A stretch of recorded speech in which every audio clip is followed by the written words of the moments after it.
Hi, Crossroads. Pastor Cesar here.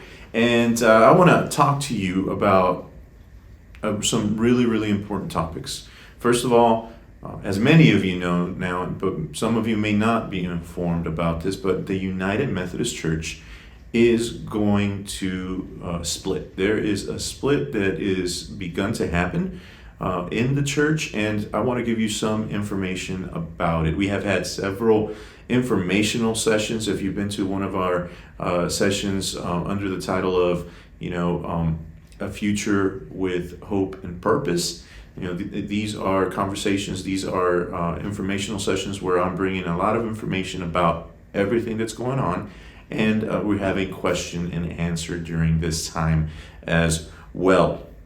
So there's a split coming.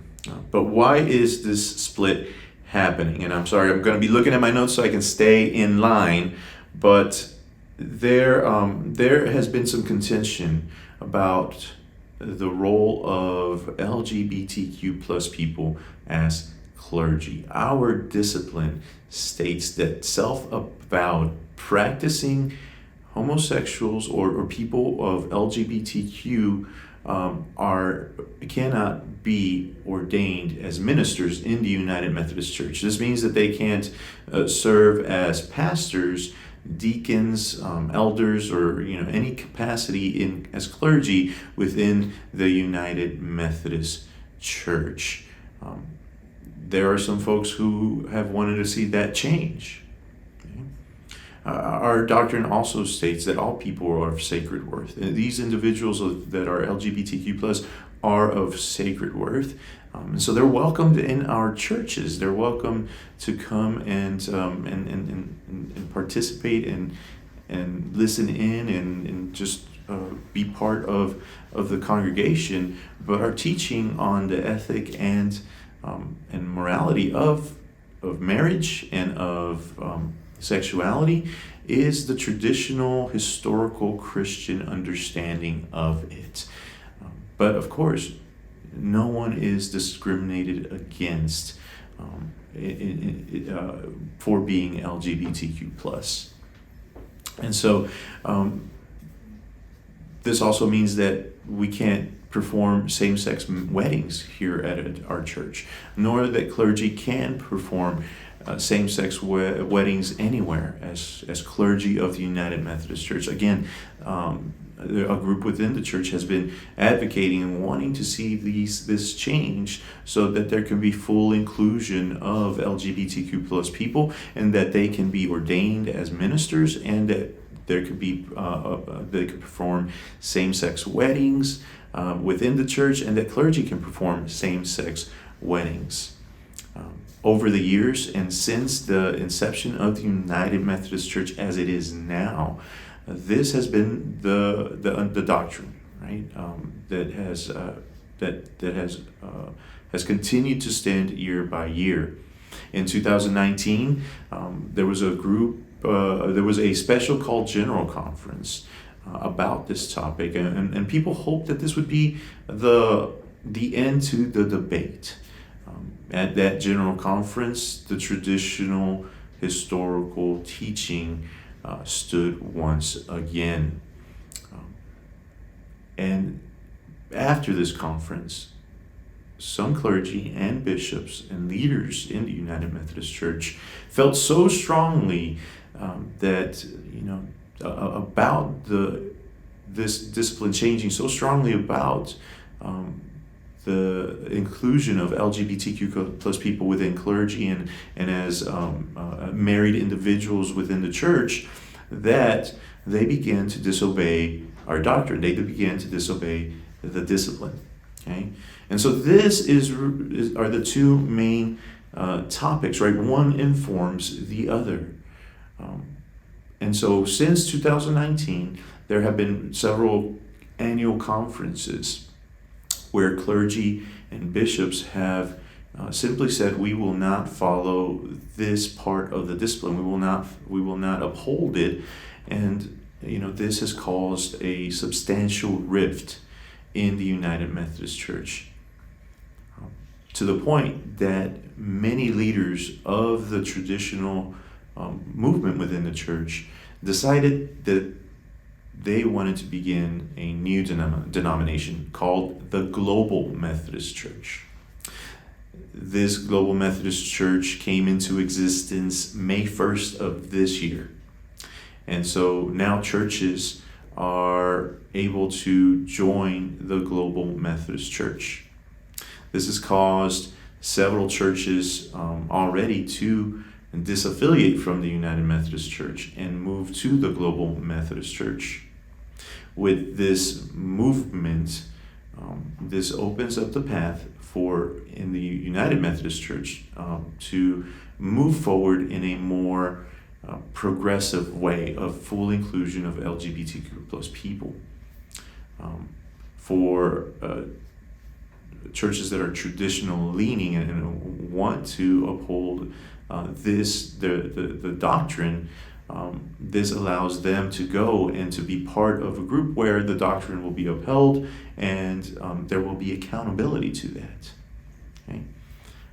Both groups are Wesleyan. Both groups will have similar disciplines. Except one will be more progressive, the other one will be more traditional. Of course, all churches within the United Methodist Church would be welcoming, or within the Methodist movement, would be welcoming to LGBT plus, TQ plus people. What does this mean for our church? It means that our church needs to discern, and every church at this point needs to discern where they see their future. If it is to stay within the United Methodist Church as it will evolve, or if it is to go with the Global Methodist Church, or to go independent, which would be a third option. Okay? These are the three main options set before Crossroads. Okay? And we are entering into a discernment process to decide for the church which option will best suit its future. In order for this to happen, in order for this process to move forward, participation is needed. And so it's important that we engage in these conversations. And this is why we're making this video, to try to give you a quick understanding of what's going on. But I encourage you to be more conversation. These three options have with them some different aspects of them. First of all, there is a cost to disaffiliate. Okay? We know that every church has to pay its last year's and current year's apportionments, and that it has to pay its portion of unfunded pension liability. And luckily we know what that number is for our church now. And roughly, it's the unfunded pension liability is roughly $3,700. It's a little over that, but it's around that. We know that our apportionments every year are $32,000. We've paid last year's, and we're up to date on this year's apportionments as is now. It's within our budget every year to pay our apportionments, which is what we do. Is the money that we set aside to send to the conference, which the conference uses for furthering mission. And so that's something that we already do.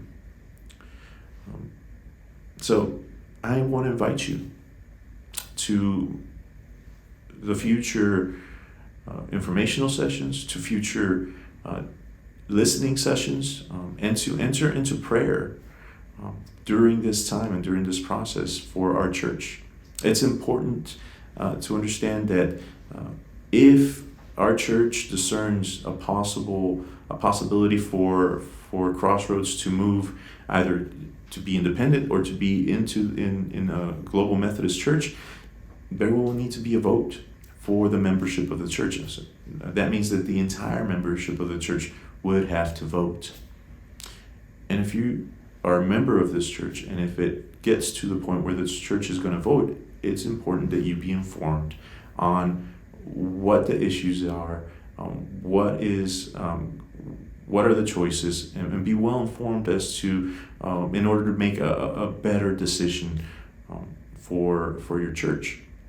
So participation is important. Again, I just want to invite you to come. We will have more informational sessions. We will have listening sessions, and we are working on a prayer guide for our church as we navigate this time to be in prayer. It's important that we understand that as we have conversation, we need to be loving, gracious, and respectful. It's important that we engage in any kind of conversation about this in that spirit. And so we show that we are disciples of Christ Jesus in this way. And so thank you very much. I hope this is helpful, and I hope that you engage further. Have a blessed day.